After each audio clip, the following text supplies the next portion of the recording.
Syria में जंग अभी खत्म नहीं हुई है, बल्कि और ज्यादा भड़कने वाली है। दरअसल तुर्की अब सीरिया की कमान अपने हाथ में रखने के इरादे पर काम कर रहा है। उसका एक खुफिया प्लान भी सामने आ चुका है, जिसके मुताबिक तुर्की सीरिया में समानांतर सत्ता संगठन चलाने की कोशिश कर रहा है। इसके लिए उसने सीरिया के अंदर ही तीन मोर्चे भी खोल दिए।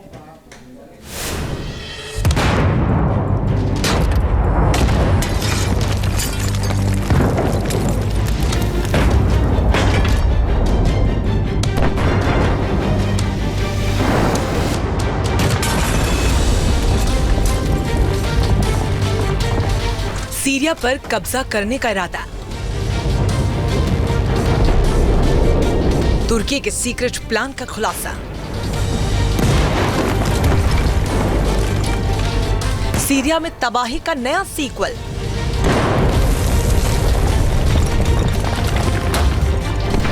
तुर्की ने बजाया बर्बादी का बिगुल।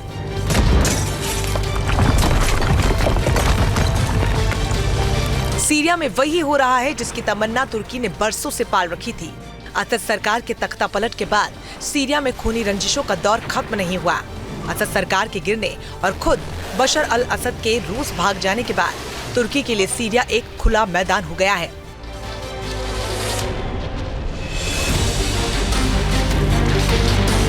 तुर्की ने सीरिया को अपने काबू में रखने के लिए खुफिया प्लान तैयार कर लिया है, जिसमें वो एक साथ कई निशाने साधने की तैयारी कर रहा है। तुर्की के सीक्रेट प्लान हर एक परतों को उधेड़ेंगे, लेकिन इससे पहले इन ताजा तस्वीरों को आप देखिए।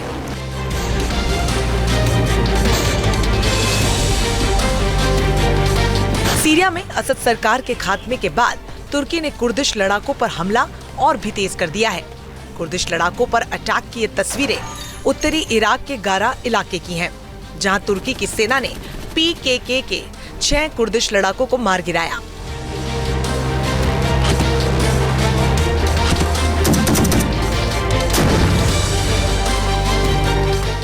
तुर्की का ये भी दावा है कि जैप इलाके में भी 11 कुर्दिश लड़ाकों को मौत के घाट उतार दिया गया है।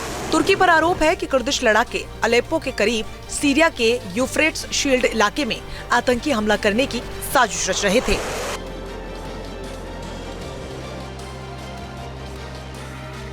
दरअसल सीरिया में तुर्की दोहरी चाल चल रहा है। उसने सीरिया के नए प्रशासन को धमकी दी है कि कुर्दिश मिलिशिया को काबू नहीं किया गया तो सीरिया में वो फिर वही करेगा जो उसके मन में आएगा।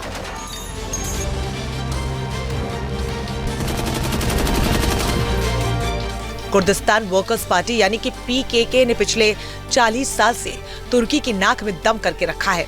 तुर्की PKK को आतंकी संगठन मानता है और इसके साथ ही अमेरिकी समर्थन वाले सीरियन डेमोक्रेटिक फोर्सेस यानी SDF को भी तुर्की ने आतंकी संगठन घोषित कर दिया है। सीरिया जंग के जंजीरों में किस तरीके से उलझा हुआ है, अब इसे भी समझ लीजिए।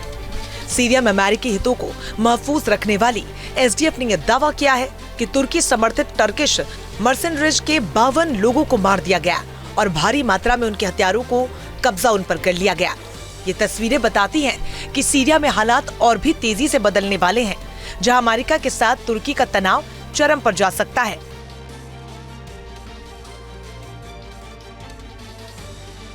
दरअसल सीरिया में अमेरिका ने इस्लामिक स्टेट के आतंकियों के सफाई के लिए अपने सैनिकों को तैनात करके रखा है। पेंटागन ने इन अमेरिकी सैनिकों की संख्या 2000 बताई है, जिसे पहले 900 तक ही माना जाता था। तुर्की को सीरिया में अमेरिकी सैनिकों की मौजूदगी हमेशा से नागवार गुजरती रही। अब तो तुर्की के विदेश मंत्री हकान फिदान ने अमेरिका के खिलाफ खुलकर नाराजगी जाहिर कर दी है। उन्होंने एक मीडिया इंटरव्यू में ये कहा कि सीरिया में सैनिकों की संख्या बढ़ाने का अमेरिका का ये फैसला सही नहीं है।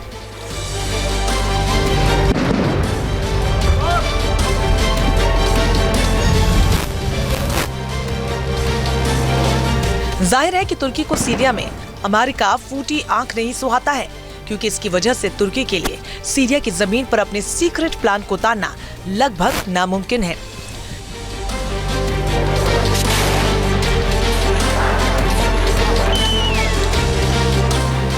इस प्लान के मुताबिक तुर्की सीरिया की कमान अपने हाथों में रखने के लिए एक शैडो स्ट्रक्चर तैयार कर रहा है, जिसके जरिए वो सीरिया की प्रशासनिक व्यवस्था के समांतर नई सत्ता चलाने की फिराक में है।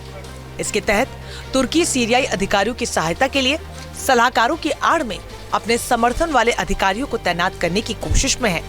तुर्की की मंशा है कि इन अधिकारियों की मदद से सीरिया की अंतरिम सरकार को पर्दे के पीछे से अपने मनमाफिक चलाता रहे।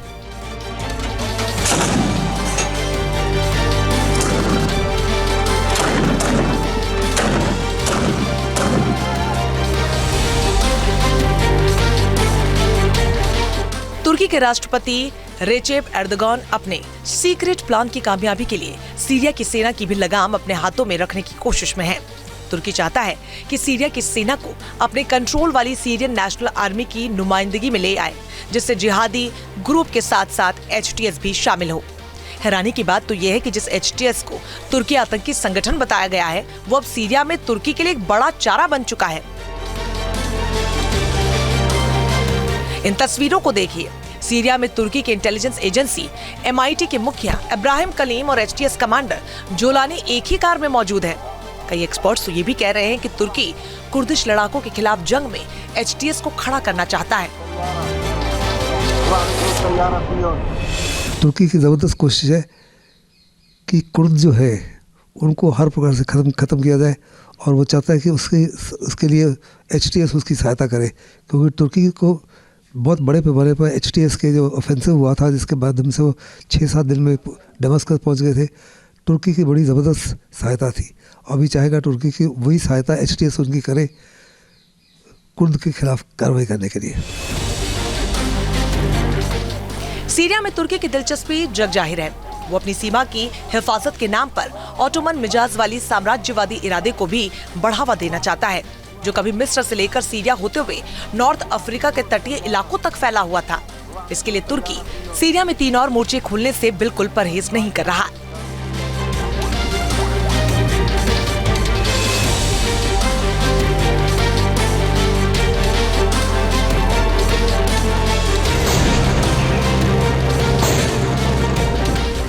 Team news nation.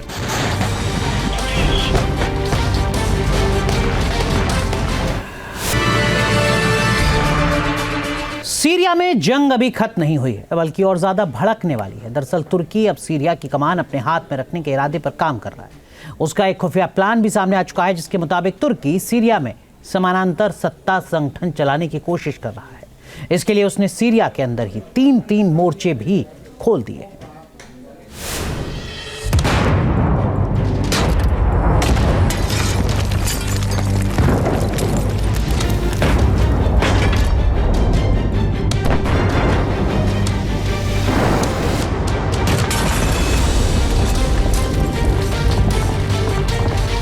सीरिया पर कब्जा करने का इरादा।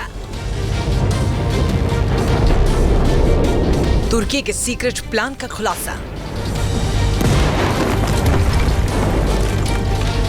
सीरिया में तबाही का नया सीक्वल।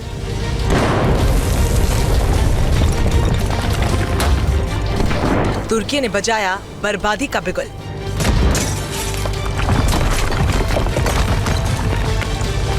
सीरिया में वही हो रहा है जिसकी तमन्ना तुर्की ने बरसों से पाल रखी थी।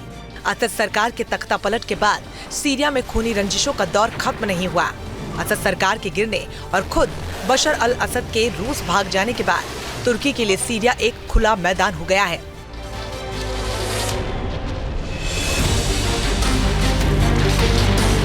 तुर्की ने सीरिया को अपने काबू में रखने के लिए खुफिया प्लान तैयार कर लिया है, जिसमें वो एक साथ कई निशाने साधने की तैयारी कर रहा है। तुर्की के सीक्रेट प्लान हर एक परतों को उधेड़ेंगे, लेकिन इससे पहले इन ताजा तस्वीरों को आप देखिए।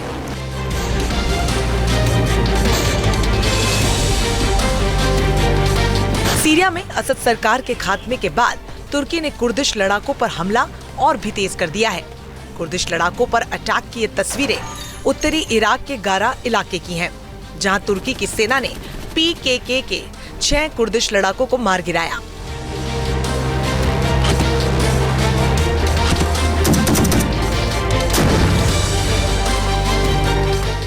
तुर्की का ये भी दावा है कि जैप इलाके में भी 11 कुर्दिश लड़ाकों को मौत के घाट उतार दिया गया है। तुर्की पर आरोप है कि कुर्दिश लड़ाके अलेप्पो के करीब सीरिया के यूफ्रेट्स शील्ड इलाके में आतंकी हमला करने की साजिश रच रहे थे।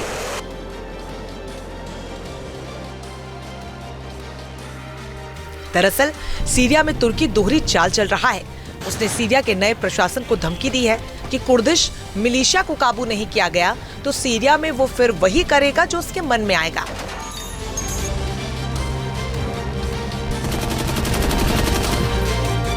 कुर्दिस्तान वर्कर्स पार्टी यानी कि पीकेके ने पिछले 40 साल से तुर्की की नाक में दम करके रखा है।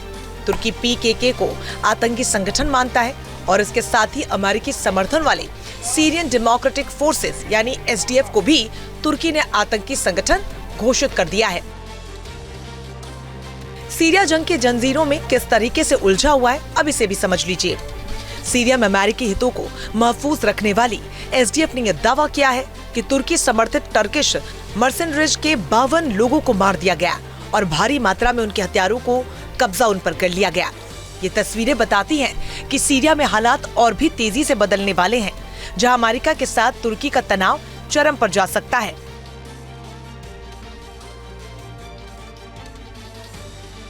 दरअसल सीरिया में अमेरिका ने इस्लामिक स्टेट के आतंकियों के सफाई के लिए अपने सैनिकों को तैनात करके रखा है। पेंटागन ने इन अमेरिकी सैनिकों की संख्या 2000 बताई है, जिसे पहले 900 तक ही माना जाता था। तुर्की को सीरिया में अमेरिकी सैनिकों की मौजूदगी हमेशा से नागवार गुजरती रही। अब तो तुर्की के विदेश मंत्री हकान फिदान ने अमेरिका के खिलाफ खुलकर नाराजगी जाहिर कर दी है। उन्होंने एक मीडिया इंटरव्यू में ये कहा कि सीरिया में सैनिकों की संख्या बढ़ाने का अमेरिका का ये फैसला सही नहीं है।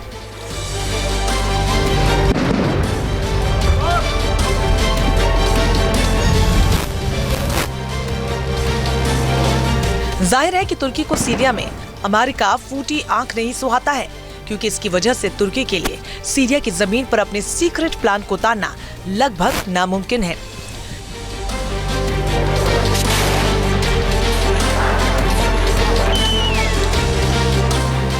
इस प्लान के मुताबिक तुर्की सीरिया की कमान अपने हाथों में रखने के लिए एक शैडो स्ट्रक्चर तैयार कर रहा है, जिसके जरिए वो सीरिया की प्रशासनिक व्यवस्था के समांतर नई सत्ता चलाने की फिराक में है।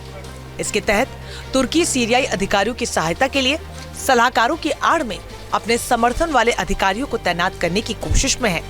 तुर्की की मंशा है कि इन अधिकारियों की मदद से सीरिया की अंतरिम सरकार को पर्दे के पीछे से अपने मन माफिक चलाता रहे।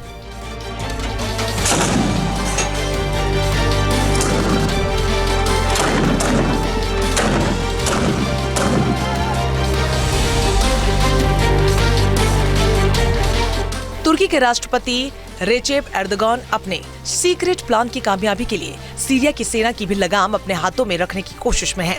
तुर्की चाहता है कि सीरिया की सेना को अपने कंट्रोल वाली सीरियन नेशनल आर्मी की नुमाइंदगी में ले आए, जिससे जिहादी ग्रुप के साथ साथ एचटीएस भी शामिल हो। हैरानी की बात तो यह है कि जिस एचटीएस को तुर्की आतंकी संगठन बताया गया है, वो अब सीरिया में तुर्की के लिए एक बड़ा चारा बन चुका है। इन तस्वीरों को देखिए। सीरिया में तुर्की की इंटेलिजेंस एजेंसी MIT के मुखिया इब्राहिम कलीम और एचटीएस कमांडर जोलानी एक ही कार में मौजूद है। कई एक्सपर्ट्स तो ये भी कह रहे हैं कि तुर्की कुर्दिश लड़ाकों के खिलाफ जंग में एचटीएस को खड़ा करना चाहता है। तुर्की की जबरदस्त कोशिश है कि कुर्द जो है उनको हर प्रकार से खत्म किया जाए, और वो चाहता है कि उसके लिए एचटीएस उसकी सहायता करे, क्योंकि तुर्की को बहुत बड़े पैमाने पर एचटीएस के जो ऑफेंसिव हुआ था, जिसके माध्यम से वो 6-7 दिन में दमस्कस पहुंच गए थे, तुर्की की बड़ी ज़बरदस्त सहायता थी। अभी चाहेगा तुर्की की वही सहायता एचटीएस उनकी करे कुर्द के खिलाफ कार्रवाई करने के लिए। सीरिया में तुर्की की दिलचस्पी जग जाहिर है। वो अपनी सीमा की हिफाजत के नाम पर ऑटोमन मिजाज वाली साम्राज्यवादी इरादे को भी बढ़ावा देना चाहता है, जो कभी मिस्र से लेकर सीरिया होते हुए नॉर्थ अफ्रीका के तटीय इलाकों तक फैला हुआ था। इसके लिए तुर्की सीरिया में 3 और मोर्चे खोलने से बिल्कुल परहेज नहीं कर रहा।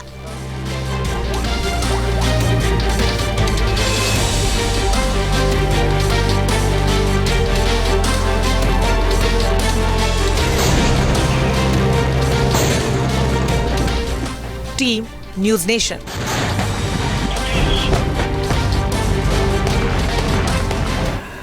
न्यूज नेशन अब व्हाट्सएप पर। खबरों के ताजा अपडेट के लिए न्यूज नेशन के इस क्यूआर कोड को स्कैन करें।